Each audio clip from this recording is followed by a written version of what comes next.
Quarta parte: o homem que permanecia seco na chuva. Há a imagem de um coração pendurado e todo furado.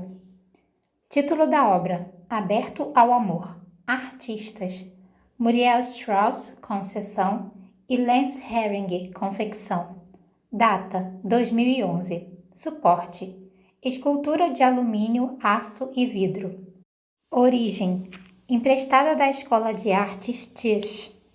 Descrição: exposta originalmente como uma instalação interativa em que o coração de alumínio com pequenos furos ficava suspenso acima de um balde. Ao lado do coração de metal havia uma mesa com jarras de diversos formatos e tamanhos, contendo líquidos de cores diferentes, alguns com água, outros com álcool e outros com tinta, e os participantes eram encorajados a escolher um deles e a esvaziar o conteúdo para dentro do coração. O líquido começava imediatamente a escorrer com uma velocidade dependente da viscosidade da substância vertida. Contexto: esta escultura constituía a peça central do portfólio de Strauss, uma coleção de obras sobre o tema da família. Na altura, Strauss não especificou que membro da família correspondia a cada peça, mas insistiu que Aberto ao Amor fora concebido como uma homenagem ao esgotamento da monogamia em série e em um testemunho dos perigos do afeto desequilibrado. Valor estimado, desconhecido. A obra foi oferecida a Tisch pelo artista para instalação permanente. Nova York, 4 de setembro de 2013. Capítulo 1. Um menino nasce com o coração partido. Os médicos intervêm e reparam-no, devolvem-lhe a saúde, e o bebê é mandado para casa com a sorte de estar vivo. Dizem que agora está melhor, que pode viver uma vida normal, e, no entanto, à medida que cresce, está convencido de que continua a ter algo errado dentro de si. O sangue bombeia, as válvulas abrem e fecham, e nas ecografias e nos ecrãs tudo funciona como deveria, mas há algo que não está bem. Deixaram-lhe o seu coração aberto demais, esqueceram de fechar a armadura que o seu peito formava, e agora ele sente demais. Algumas pessoas diriam que ele é sensível, mas se trata de algo além disso. O controle está quebrado e o volume está no máximo. Ele sente que os momentos de alegria são fugazes, mas eufóricos, e os momentos de dor se dilatam e são insuportavelmente intensos. Quando seu primeiro cachorro morre, Henry chora por uma semana. Quando os pais brigam e o menino não consegue suportar a violência contida nas palavras, foge de casa. Levam mais de um dia para trazê-lo de volta. Quando David joga fora o seu ursinho de pelúcia de criança, quando a sua primeira namorada, Abigail, dá um bolo nele no baile da escola, quando a turma tem de dissecar um porquinho na aula, quando perde o cartão que o avô lhe deu antes de morrer, quando descobre que Liz o estava traindo durante uma excursão no último ano da escola, quando Rob termina com ele antes do terceiro ano da faculdade. Todas as vezes, não importa a proporção do acontecimento, sente o coração partindo de novo dentro do peito. Henry tem 14 anos quando rouba um gole da bebida alcoólica do pai pela primeira vez, só para diminuir o volume. Aos 16, afana 2 comprimidos do armário de remédios da mãe só para aliviar a dor. Aos 20, fica tão intoxicado que acha que está enxergando as rachaduras pela sua pele, os pontos em que está se partindo. Seu coração tem uma fissura, deixa a luz entrar, deixa a tempestade entrar, deixa tudo entrar. O tempo passa rápido pra cacete. Em um piscar de olhos você está na metade da escola, paralisado pela ideia de que seja lá o que escolha fazer, isso significa que também está escolhendo não fazer centenas de outras coisas. Então troca de graduação dezenas de vezes antes de finalmente se decidir por teologia. E por um tempo parece ser o caminho certo, mas é só a reação ao orgulho no rosto dos seus pais por presumirem ter um rabino em formação, quando na verdade você não tem a menor intenção de aplicar o conhecimento na prática e encara os textos sagrados como histórias, como épicos arrebatadores, e quanto mais estuda, menos fé você tem. Em um piscar de olhos você tem 24 anos e viaja por toda a Europa, acreditando, esperando que a mudança de ares vai despertar alguma coisa em seu interior, que o vislumbre do mundo grandioso e magnífico joga alguma luz sobre o seu próprio mundo. E por um tempo dá certo. Mas você não tem trabalho nem expectativas para o futuro, só um intervalo. E assim que ele termina, a sua conta bancária está no vermelho e você não descobriu nada de significativo. Em um piscar de olhos, você tem 26 anos e é chamado para ir ao escritório do reitor porque é evidente que não está mais interessado na faculdade. Ele o aconselha a trilhar outro caminho e assegura que você vai encontrar a sua vocação. Mas esse é o problema. Você nunca sentiu uma predisposição para uma única coisa. Não há nenhuma tendência violenta para seguir em uma só direção, mas uma inclinação suave para explorar centenas de caminhos diferentes. Mas agora, todos parecem fora de alcance. E em um piscar de olhos, você tem 28 anos, e todo mundo parece ter te deixado para trás, enquanto você ainda está tentando encontrar o seu caminho, e não deixa de perceber a grande ironia que, ao querer tanto viver, aprender e encontrar a si mesmo, você acabou perdido. Em um piscar de olhos, você conhece uma garota. Quando Henry viu Tabitha Masters pela primeira vez, ela estava dançando. Devia haver uns 10 dançarinos no palco. Henry estava lá para assistir a apresentação de Robbie, mas as pernas e os braços dela o atraíam. A silhueta de Tabitha exercia uma espécie de gravidade sobre ele. Seus olhos continuavam se voltando na direção da garota. Ela possuía o tipo de beleza que te deixava sem fôlego e que não podia ser captada em uma fotografia porque a magia residia no movimento. O modo como ela se movia, contando uma história simplesmente com a melodia e o arquear da sua coluna, a mão estendida e uma descida lenta ao chão coberto de sombras. Os dois se conheceram em uma festa depois da apresentação. No palco, as feições da garota eram uma máscara, uma tela para a arte de outra pessoa. Mas no cômodo cheio de gente, Henry só tinha olhos para o seu sorriso. Tomava todo o rosto dela, do queixo pontudo à linha dos cabelos. Exibia um tipo de alegria arrebatadora que ele não conseguia parar de olhar. Tabitha estava rindo de alguma coisa, ele nunca descobriu o que era, e foi como se alguém tivesse acendido todas as luzes da sala. E foi naquele exato momento que o coração dele começou a doer.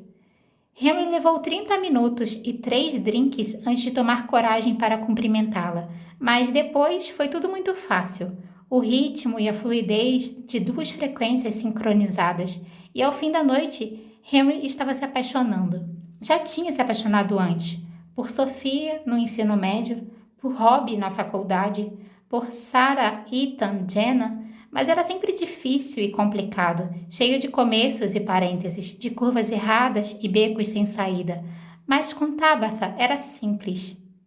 2 anos. Esse foi o tempo que ficaram juntos. 2 anos de jantares, cafés da manhã e sorvetes no parque, de ensaios de dança e buquês de rosas, de noites dormidas no apartamento um do outro, de brunches aos fins de semana e maratonas de séries, de viagens para o norte do estado para encontrar os pais dele. 2 anos bebendo menos por causa dela, evitando drogas por causa dela, se arrumando por causa dela e comprando coisas pelas quais não podia pagar porque queria ver um sorriso em seu rosto, queria vê-la feliz. 2 anos e nem sequer uma discussão. E agora ele acha que, no fim das contas, talvez isso não fosse uma coisa tão boa assim. 2 anos. E em algum momento, entre uma pergunta e uma resposta, tudo desmoronou. De joelhos, com uma aliança na mão, no meio do parque, Henry se sente um grande idiota porque ela disse não. Disse não, mas essa não foi a pior parte. Você é ótimo, de verdade, mas não é... Ela não termina a frase, e nem precisa, porque Henry sabe o que vem a seguir. Não é o cara certo, não é o suficiente.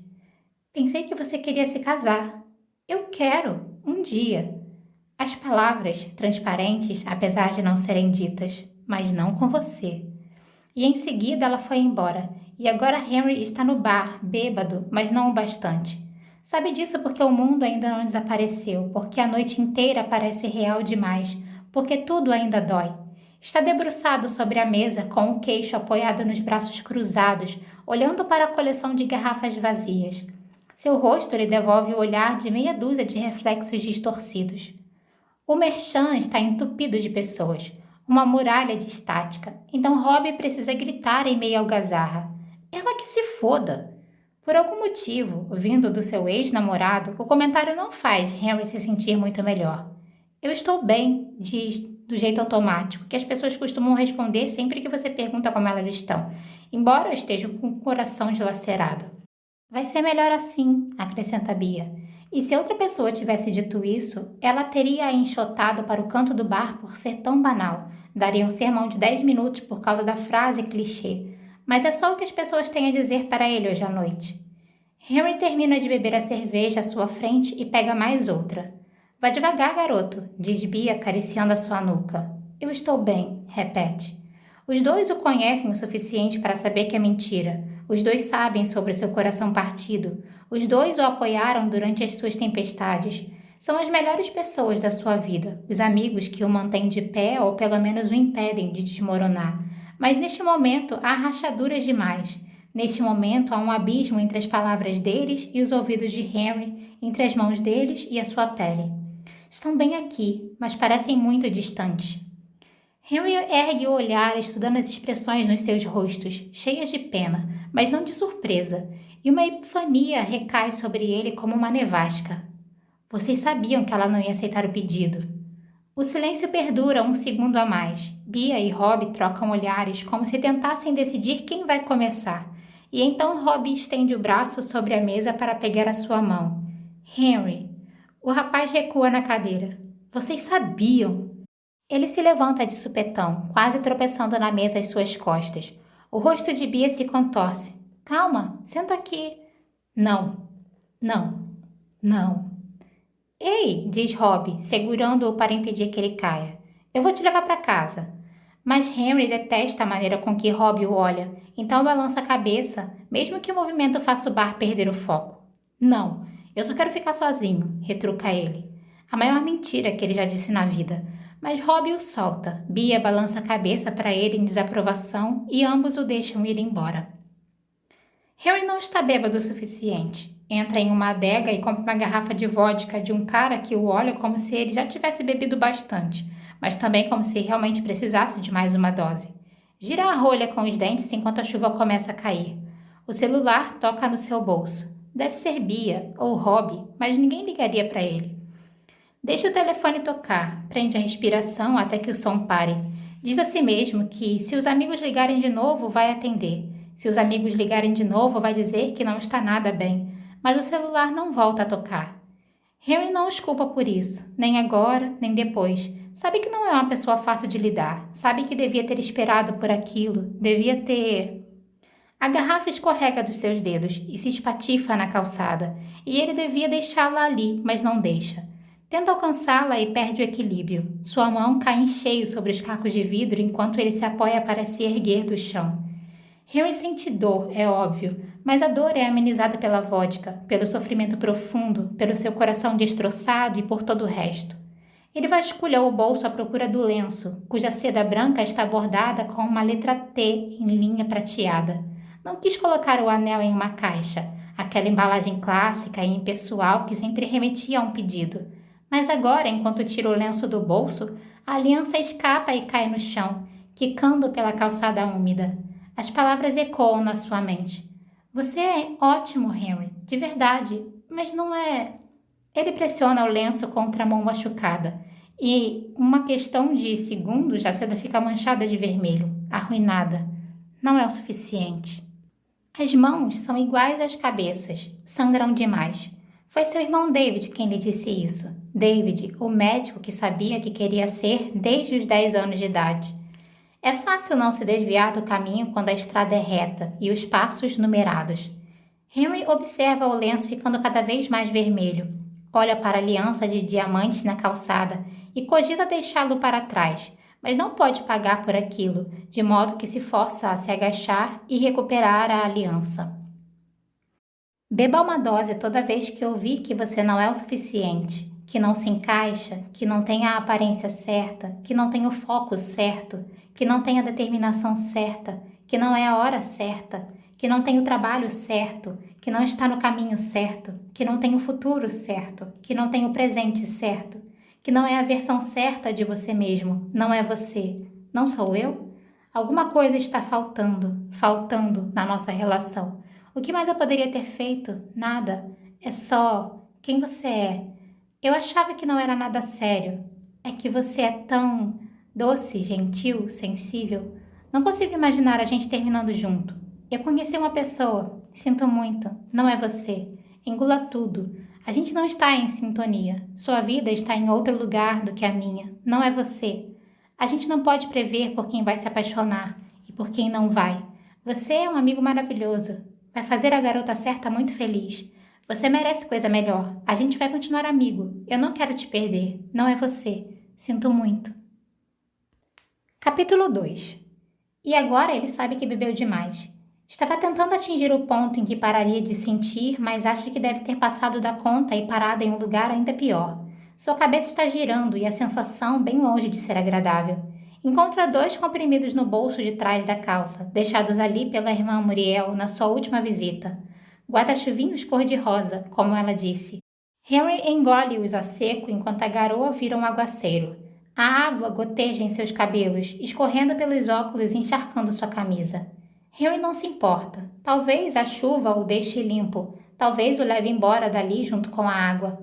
Chega ao prédio onde mora, mas não consegue se convencer a subir os 6 degraus até o portão e mais 24 até o seu apartamento, que pertence a um passado em que ele tinha um futuro. Então se senta na portaria, inclina o corpo para trás e olha para o ponto onde o terraço encontra o céu, imaginando quantos degraus precisaria subir para chegar à beirada. Em seguida, afasta o pensamento à força, aperta as palmas das mãos contra os olhos e diz para si mesmo que é só uma tempestade. Prepare as defesas e espere. É só uma tempestade, é só uma tempestade, é só... Não sabe ao certo quando o homem se senta ao seu lado no degrau da portaria. Em um segundo, Henry está sozinho, e no seguinte não está mais. Ouve o estalo de um isqueiro e vê pelo canto do olho uma pequena chama dançando, seguida por uma voz. Por um segundo, o som parece vir de toda parte e depois a ouve logo a seu lado. Noite ruim. Uma pergunta sem o ponto de interrogação. Henry dá uma espiada e vê um homem, vestido com um elegante terno cinza escuro sobre um sobretudo preto e aberto. E por um instante terrível, acha que é seu irmão David, que apareceu para lembrá-lo de todas as formas como ele é uma decepção para todo mundo. Ambos têm os mesmos cabelos castanho escuros e maxilar bem delineado, só que David não fuma, preferiria morrer a visitar esta região do Brooklyn e está longe de ser tão bonito. Quanto mais Henry encara o estranho, mais a semelhança se dissipa, sendo substituída pela percepção de que o homem não está se molhando. Embora a chuva continue caindo com força, encharcando o casaco de lã e a camisa de algodão de Henry e pressionando as mãos frias sobre a sua pele, o estranho de terno elegante não faz nenhuma tentativa de proteger a pequena chama do isqueiro ou o próprio cigarro. Dá um longo trago, apoia os cotovelos nos degraus molhados atrás de si e ergue o queixo como se desse boas-vindas ao temporal.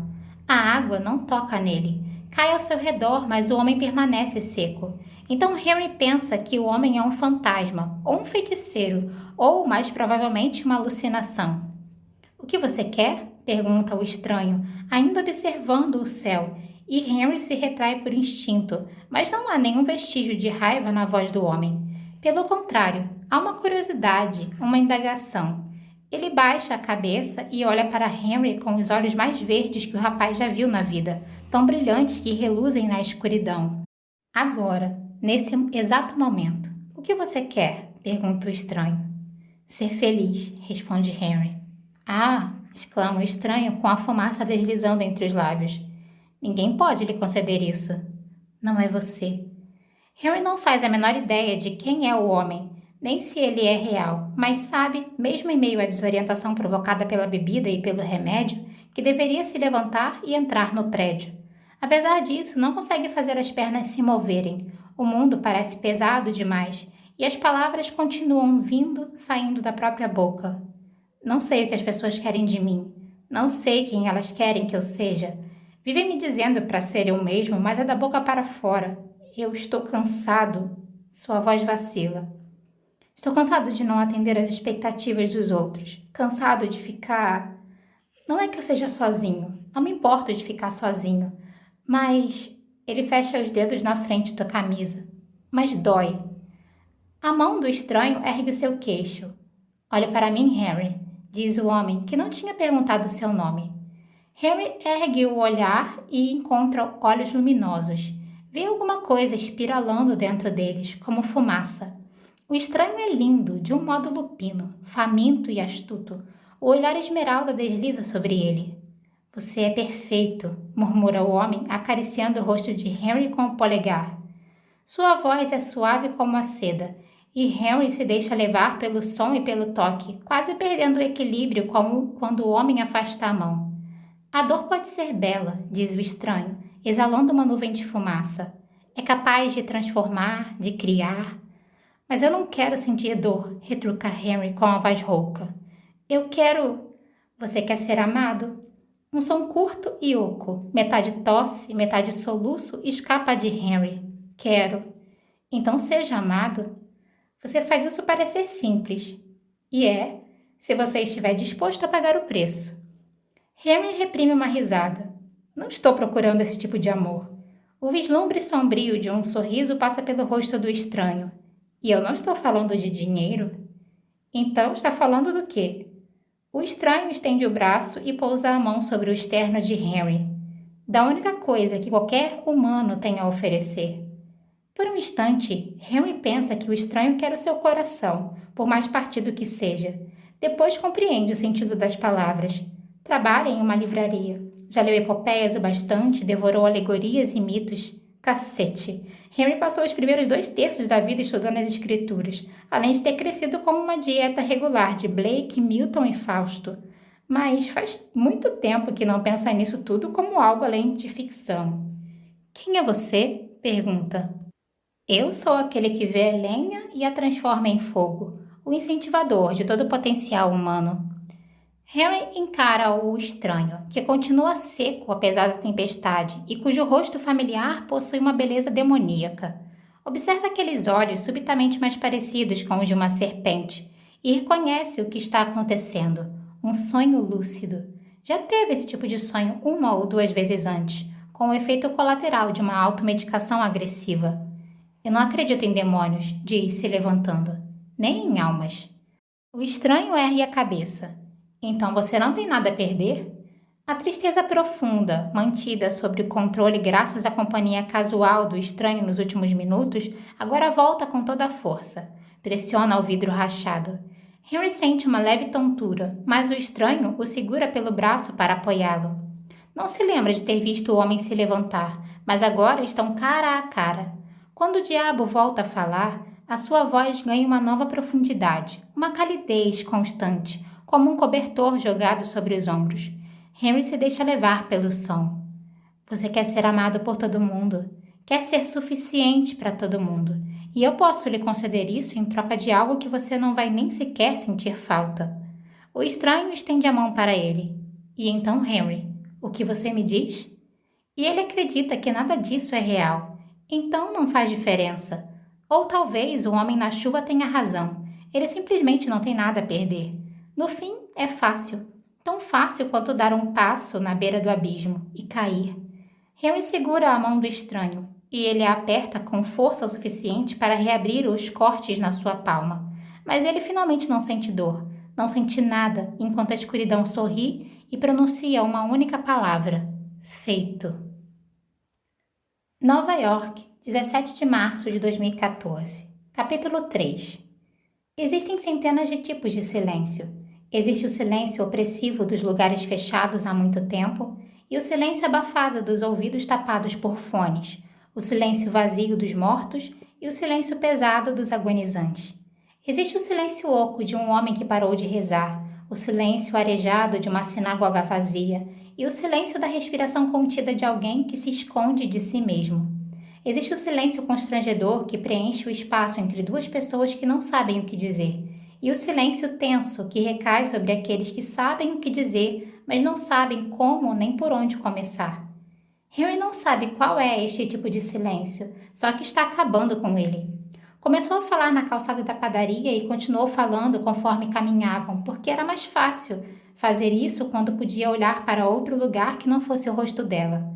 As palavras saíam da sua boca enquanto chegavam à porta azul do prédio, enquanto subiam as escadas e enquanto entravam no apartamento. E agora a verdade paira no ar, pesada como a fumaça, e Adi está em silêncio. Está sentada no sofá, com o queixo apoiado na mão. Através da janela, o dia continua passando como se nada tivesse mudado, mas ele sente que tudo mudou porque Adi Larry é imortal e Henry Strauss está condenado. Adi, pede quando não consegue mais suportar o silêncio. Fale alguma coisa, por favor. Ela ergue o olhar para Henry com os olhos brilhando, não por causa de algum feitiço, mas pelas lágrimas, e a princípio ele não sabe muito bem se Adi está de coração partido ou feliz. Eu não conseguia entender. Ninguém nunca se lembrou de mim. Pensei que fosse um acidente ou uma armadilha. Mas você não é um acidente, Henry. Não é uma armadilha. Você se lembra de mim porque também fez um pacto. Ela balança a cabeça. Passei 300 anos tentando quebrar a maldição e Luke fez a única coisa que eu nunca pensei que fosse fazer. Ela enxuga as lágrimas e abre um sorriso. Ele cometeu um erro. Há tamanho triunfo nos olhos dela, mas Henry não entende. Então quer dizer que os nossos pactos se anulam? É por isso que a gente é imune ao pacto um do outro? Adi balança a cabeça. Eu não sou imune, Henry. Ele se afasta como se tivesse levado um soco e diz: mas o meu pacto não funciona com você. A expressão de Adi se suaviza e ela pega a mão dele. Funciona sim. O seu pacto e o meu são como bonecas russas, uma dentro da outra.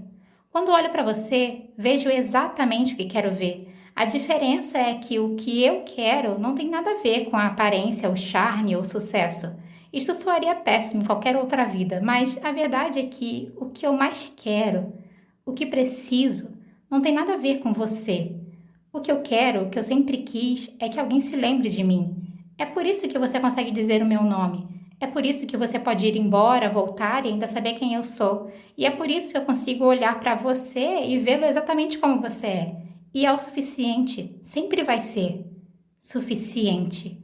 A palavra se decompõe em sílabas entre os dois, desfazendo um nó na garganta dele, deixando entrar ar demais. Suficiente.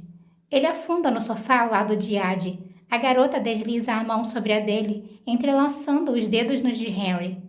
Você me disse que nasceu em 1691, então você já tem 323 anos, completa ela. Henry dá um assobio. Eu nunca saí com uma mulher mais velha antes. Adi ri. Mas você está muito, muito bem para sua idade. Uau, muito obrigada. Conte como é. Como é o quê? Sei lá, tudo. 300 anos é muito tempo. Você viveu no tempo das guerras e das revoluções, testemunhou a invenção dos trens, dos carros, dos aviões e da televisão. Você testemunhou a história. Adi franze o senho. Acho que sim, mas não tenho certeza. A história é algo que você enxerga quando olha para trás, não que você reconhece no momento em que acontece. Na hora você está simplesmente vivendo a sua vida. Eu não queria viver para sempre, só queria viver. Adi se aconchega nele e ambos se deitam com as cabeças encostadas no sofá, abraçados como amantes em uma fábula. Um novo tipo de silêncio surge, leve como uma chuva de verão. Então ela pergunta: quanto tempo? Ele gira a cabeça para olhá-la. O quê? Quando você fez o pacto? Pergunta, com uma voz cautelosa e suave, como um pé testando a firmeza do chão congelado. Quanto tempo pediu para que ele durasse? Henry hesita e desvia o olhar de Adi para o teto. A minha vida inteira, responde ele, e não está mentindo, mas uma sombra passa pelo rosto de Adi. E ele concordou? Henry assente e a puxa para o peito, exausto por tudo que disse e por tudo que deixou de dizer. Uma vida inteira, sussurra ela. As palavras pairam entre os dois, no escuro. Nova York, 18 de março de 2014. Capítulo 4. Adi é muitas coisas, pensa Henry. Menos fácil de esquecer.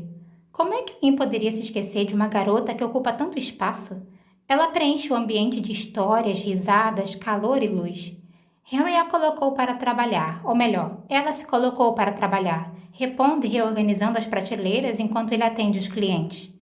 Adi chamou a si mesma de fantasma, e pode até ser que seja para outras pessoas, mas Henry não consegue tirar os olhos da garota. Ela se move entre os livros como se fossem amigos de longa data, e talvez de certa forma sejam mesmo. Ele supõe que façam parte da sua história, que sejam coisas que ela já tocou em algum momento. Este, disse Ade, é um escritor que conheceu, aquela é uma ideia que ela teve e ali está um livro que ela leu assim que foi lançado. De vez em quando, Henry vislumbra tristeza ou nostalgia nos seus olhos, mas são apenas relances. Logo ela volta a ficar entusiasmada, resplandece e começa a contar outra história. Você conheceu Hemingway? Pergunta o rapaz. A gente se encontrou uma ou duas vezes, responde ela com um sorriso. Mas Colette era muito mais inteligente. Livro segue Ade por todo o canto, como uma sombra. Henry nunca viu o gato tão interessado em outro ser humano, e quando pergunta a ela sobre isso, a garota, com um sorriso encabulado, tira um punhado de petiscos do bolso. Ambos se entreolham de lados opostos do sebo, e Henry sabe que ela disse que não é imune, que os pactos deles simplesmente funcionam bem juntos, mas a verdade é que não há brilho algum naqueles olhos castanhos. O olhar de Ade é límpido, um farol em meio à neblina. Ela sorri e o mundo de Henry se ilumina. Ela vira de costas e o mundo escurece outra vez. Uma mulher se aproxima do balcão do caixa e Henry se arrasta de volta. Encontrou tudo o que precisava? Os olhos da cliente já adquiriram um brilho leitoso. Encontrei sim, responde a mulher com um sorriso caloroso, e ele se pergunta o que ela vê no lugar de Henry. Será que é um filho, um amante, um irmão ou um amigo? Ade apoia os cotovelos no balcão, dá um tapinha no livro que ele folheia entre a saída de um cliente e a chegada de outro. Uma coleção de fotografias descontraídas e contemporâneas tiradas em Nova York. Eu vi as câmeras fotográficas no seu apartamento e vi também as fotos. Foi você quem tirou, né? Henry assente, resistindo ao impulso de dizer, é só um hobby. Ou melhor, era um hobby que eu tinha.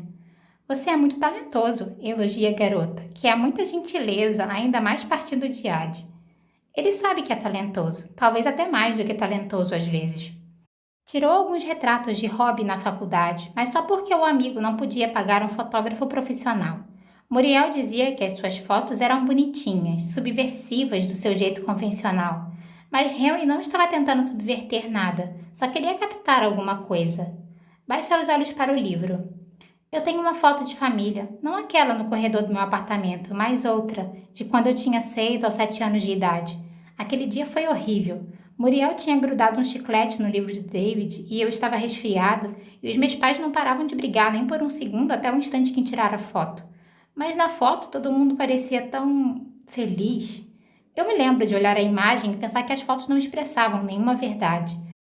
Não tem nenhum contexto, só a ilusão de que você está capturando o momento da vida de alguém. Mas a vida não é uma coleção de retratos instantâneos, a vida é fluida. Então, fotos são como uma ficção. É o que eu mais amava sobre elas.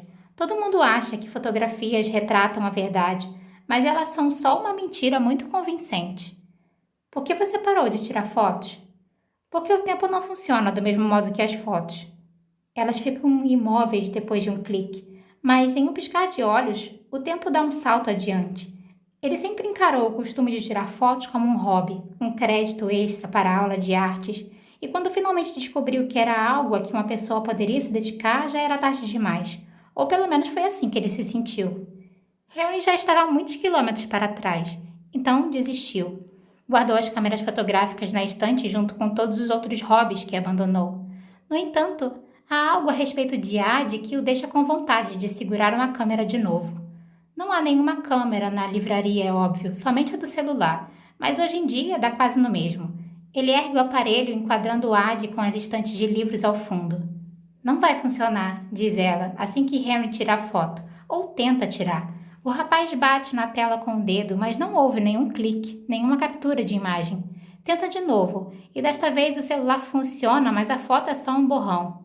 Eu te avisei, diz Ade, baixinho. Eu não entendo. Faz tanto tempo, como ele poderia prever os filmes fotográficos e os celulares? Ade consegue esboçar um sorriso melancólico. Ele não deturpou a tecnologia. Ele deturpou quem eu sou. Henry imagina o estranho, sorrindo em meio à escuridão, e larga o celular no balcão.